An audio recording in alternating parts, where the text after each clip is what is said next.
Hello दोस्तों, welcome, नमस्कार, स्वागत है आप सभी का। दोस्तों आज के हम वीडियो में बात करने वाले हैं 12 जनवरी की सभी महत्वपूर्ण करंट अफेयर्स जो आपकी परीक्षा में बन सकती हैं और जो सवाल आपकी परीक्षा में पूछे जा सकते हैं। तो वीडियो को शुरू से लेकर अंत तक जरूर देखिएगा और जो भी सवाल आपसे पूछा जाया करे उसका जवाब कमेंट में दोस्तों जरूर दिया करिए, उससे आपकी तैयारी और बेहतर हो सकती है।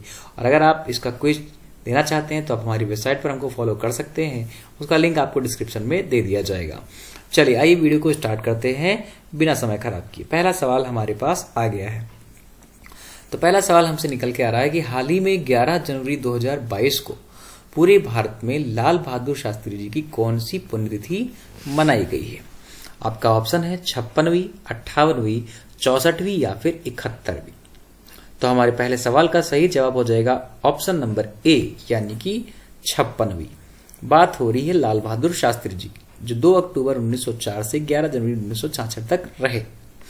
ध्यान रखिएगा इनकी जो बर्थ डेट है वो भी बहुत इंपॉर्टेंट है, गांधी जी के दिन, तो ये भी आपको याद रखनी है। ठीक है, चलिए हाल ही में 11 जनवरी 2022 को पूरे भारत में देश के पूर्व प्रधानमंत्री लाल बहादुर शास्त्री की 56वीं पुण्यतिथि मनाई गई।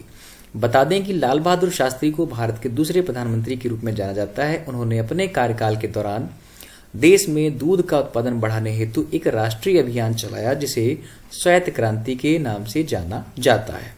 इसके साथ ही उन्होंने जय जवान जय किसान जैसा महत्वपूर्ण नारा भी दिया। आपको पता होगा कि ताशकंद समझौता जो कि 66 यानी कि 1966 में देखने को मिलता है, वो भी लाल बहादुर शास्त्री जी से ही रिलेट रखता है। तो ये बातें भी आपको याद रखनी है। चलिए बात करते हैं अपने सवाल नंबर 2 की।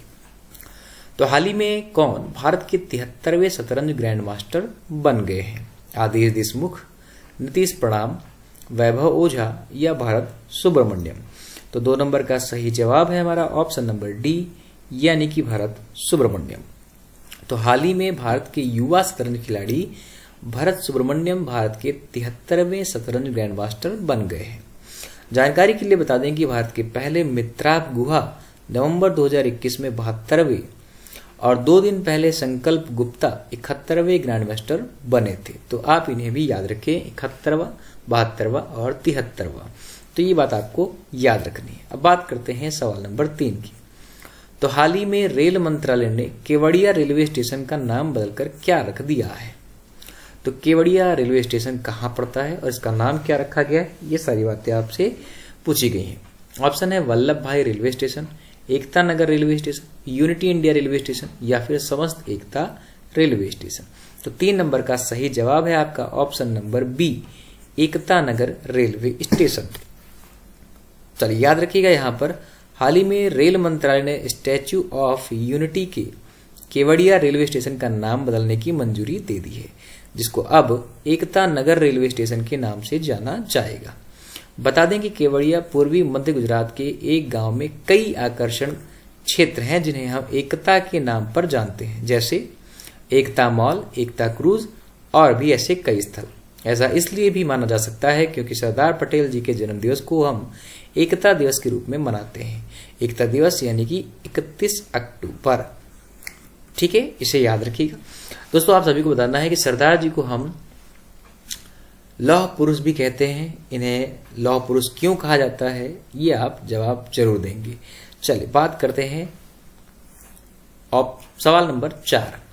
निम्नलिखित में से कौन 10-16 जनवरी 2022 तक स्टार्टअप इंडिया इनोवेशन वीक का आयोजन कर रहा है।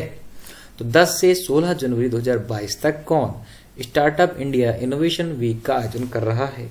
आंतरिक व्यापार संवर्धन विभाग, कृषि अनुसंधान और शिक्षा विभाग, वित्तीय सेवा विभाग या फिर पेंशन और पेंशनभोगी कल्याण विभाग। तो 4 नंबर का जवाब आपका ए सही हो जाएगा, यानी कि आंतरिक व्यापार संवर्धन विभाग।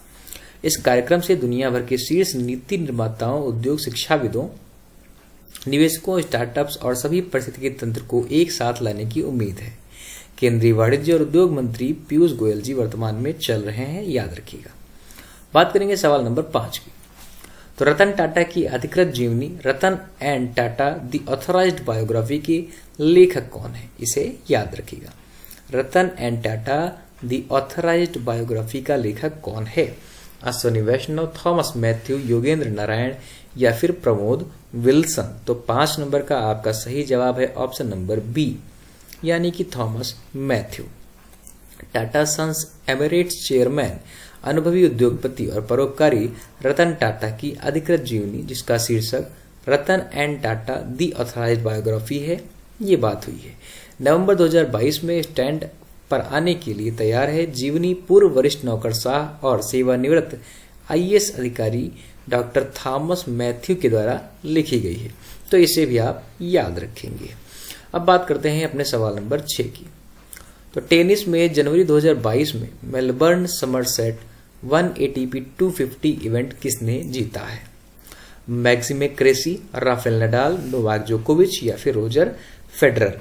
तो 6 नंबर का सही जवाब है ऑप्शन नंबर बी, यानी कि राफेल नडाल। अब आइए इसकी बात कर लेते हैं। तो टेनिस में स्पेन के राफेल नडाल ने 9 जनवरी 2022 को मेलबर्न समरसेट 1 एटीपी 250 इवेंट जीतने के लिए अमेरिका की मैक्सिम क्रेसी को 6-3 से हरा दिया। यह नडाल का 89 नंबर का टूर स्तरीय खिताब था। पूर्व विश्व नंबर 1 सिमोना हालेप ने मेलबर्न समरसेट 1 के फाइनल में वेरोनिका कुडरमतेवा को 6-2, 6-3 से हराकर कैरियर का 23वां खिताब अपने नाम किया है, तो इसे भी आप याद रखिएगा। सवाल नंबर 7 की बात करें तो कला और शिल्प ग्राम संगठन को विश्व शिल्प परिषद इंटरनेशनल द्वारा दुनिया के सर्वश्रेष्ठ शिल्प गांव के लिए 2021 के लिए अंतर्राष्ट्रीय शिल्प पुरस्कार से सम्मानित किया गया है। तो ये गांव कहाँ का है? केरल, एमपी, झारखंड या फिर असम? 7 नंबर का सही जवाब है ऑप्शन नंबर ए, यानी कि केरल। तो ये आप याद रखिएगा।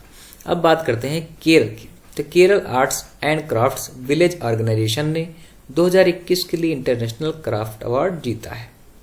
कोवलम के केरल कला और शिल्प ग्राम संगठन KSCV को विश्व शिल्प परिषद इंटरनेशनल द्वारा दुनिया के सर्वश्रेष्ठ शिल्प गांव के लिए 2021 के लिए अंतर्राष्ट्रीय शिल्प पुरस्कार से सम्मानित किया है। KSCV की स्थापना केरल के राज्य पर्यटन विभाग के लिए उरालुंगम श्रम अनुबंध सहकारी समिति, जिसको हम ULCCS कहते हैं, द्वारा की गई थी। 2021 में मलेशिया में क्राफ्ट कम्युनिटी कू ने विलेज ऑफ द ईयर पुरस्कार जीता है, तो इसे भी आप याद रखिएगा। बात करते हैं सवाल नंबर 8 की। तो राष्ट्रीय मानव तस्करी जागरूकता दिवस 2022 कब मनाया गया? तो मानव तस्करी जागरूकता दिवस आपने कब मना रखा है? 11 जनवरी, 10 जनवरी, 9 जनवरी या फिर 8 जनवरी? सही जवाब है हमारा ऑप्शन नंबर ए, यानी कि 11 जनवरी। इस वर्ष राष्ट्रीय मानव तस्करी जागरूकता दिवस 11 जनवरी 2022 को मनाया जाता है, जो कि मंगलवार को है। हालांकि जनवरी के पूरे महीने को पहले ही राष्ट्रीय दासता और मानव तस्करी रोकथाम माह के रूप में मनाया जा चुका है, यह दिन विशेष रूप से जागरूकता और अवैध अभ्यास की रोकथाम के लिए समर्पित है। इसे भी आप याद रखिएगा। बात करते हैं सवाल नंबर 9 की। तो टेनिस में जनवरी 2022 में ऑस्ट्रेलिया में एडिलेड इंटरनेशनल डबल्स ट्रॉफी का खिताब किसने जीता है? एफ रोम्बोली और जे सेरेटानी, रोहन बोपन्ना और राजकुमार रामनाथन, एन लेमन्स और जे विथ्रो, इवाना डोडिगो और मार्सेला मेला? तो 9 नंबर का आपका सही जवाब है ऑप्शन नंबर बी, यानी कि रोहन बोपन्ना और रामकुमार। टेनिस में रोहन बोपन्ना और रामकुमार रामनाथन ने 9 जनवरी 2022 को ऑस्ट्रेलिया में एडिलेड डबल्स ट्रॉफी जीत ली है। भारतीय जोड़ी ने इवान डोडिग मार्सेला मेला को हराकर ट्रॉफी अपने नाम की है। यह बोपन्ना का 20वां ATP डबल्स खिताब और रामकुमार का पहला खिताब था। उन्होंने पुरस्कार राशि के रूप में 18,700 अमेरिकी डॉलर प्राप्त किए हैं। तो आपको कमेंट बॉक्स में जवाब देना है कि वर्तमान में $1 की वैल्यू कितने रुपए के बराबर है। इसे याद रखिएगा और जवाब जरूर दीजिएगा। सवाल नंबर 10 की बात करें हम, तो निम्नलिखित में से किस राज्य सरकार ने जनवरी 2022 में नेपाल सीमा के साथ स्थित 4 गांवों को राजस्व गांव घोषित किया है?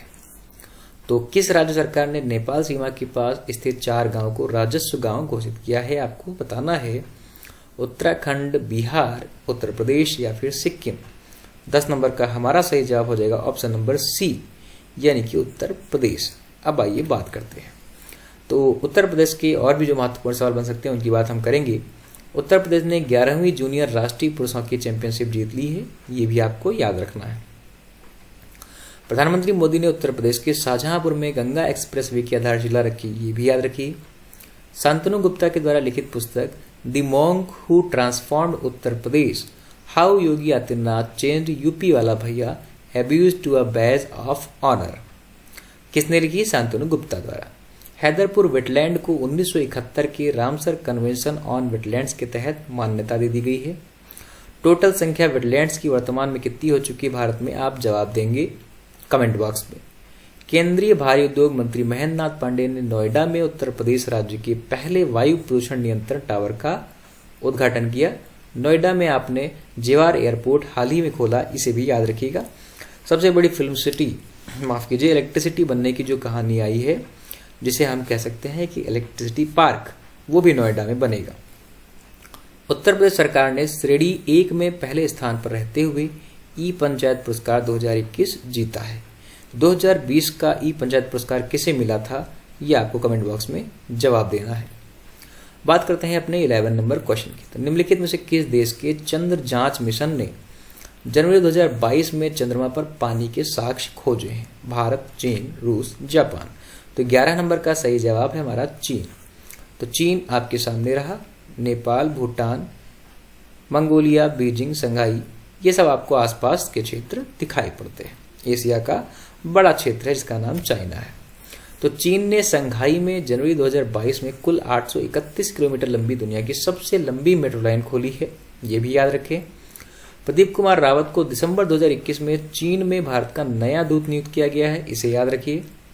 चीन ने अंतरिक्ष अन्वेषण और नई प्रौद्योगिकी परीक्षणों के लिए उपग्रहों का एक नया समूह सिजियान 605 प्रक्षेपित किया है। Very important point. चीन की राजधानी है बीजिंग, मुद्रा रेनमिनबी युआन और चीन के राष्ट्रपति हैं शी जिनपिंग।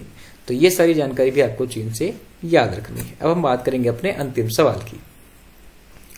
तो एसबीआई ने अपनी इकोरैप रिपोर्ट में वित्त वर्ष 22 के लिए भारत की जीडीपी वृद्धि होने का अनुमान क्या लगाया है? 9.5, 8.9, 7.9 या फिर 4.5।